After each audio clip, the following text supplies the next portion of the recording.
Έχεις γεμίσει την ντουλάπα και την αποθήκη σου με πράγματα που δεν θέλεις να πετάξεις και δεν χρησιμοποιείς? Γκάζλι. Δάνεισε ή χάρισε ό,τι δεν χρειάζεσαι. Δημιούργησε απλά και εύκολα ένα λογαριασμό, συμπληρώνοντας τα στοιχεία στα πεδία που απαιτούνται ή συνδέσου με τον υπάρχοντα λογαριασμό σου από άλλους ιστότοπους κοινωνικής δικτύωσης. Επιλέγοντας το κουτάκι «Να με θυμάσαι», παραμένεις συνδεδεμένος κάθε φορά που επισκέπτεσαι τον Γκάζλι. Στο κάτω μέρος της αρχικής σελίδας μπορείς να βλέπεις συνοπτικά τις αγγελίες των φίλων σου και των άλλων χρηστών. Στο επάνω μέρος της σελίδας, στη γραμμή των εργαλείων, μπορείς να αλλάξεις το προφίλ σου και να ρυθμίσεις όπως εσύ θέλεις το λογαριασμό σου στο Γκάζλι. Με τα εικονίδια της γραμμής αυτής, μπορείς να πηγαίνεις στην αρχική σελίδα, να βλέπεις όλες τις συναλλαγές σου, τα μηνύματα και τις ειδοποιήσεις από άλλους χρήστες ή ακόμα και να αποσυνδεθείς. Στο αριστερό μενού, μπορείς να φιλτράρεις τις αγγελίες που εμφανίζονται ανάλογα με το αν ζητούν, χαρίζουν, δανείζουν ή είναι κοντά στην περιοχή που εσύ μένεις.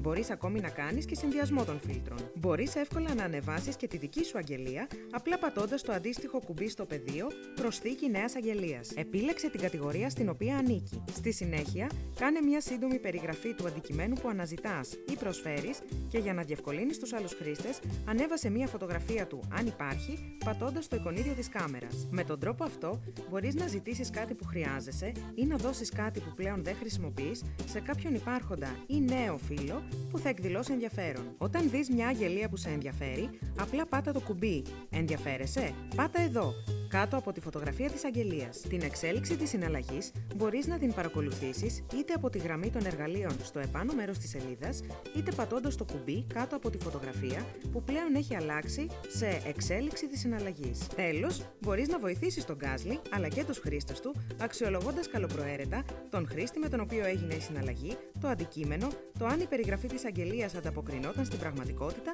και τη συνολική επικοινωνία με τον άλλο χρήστη.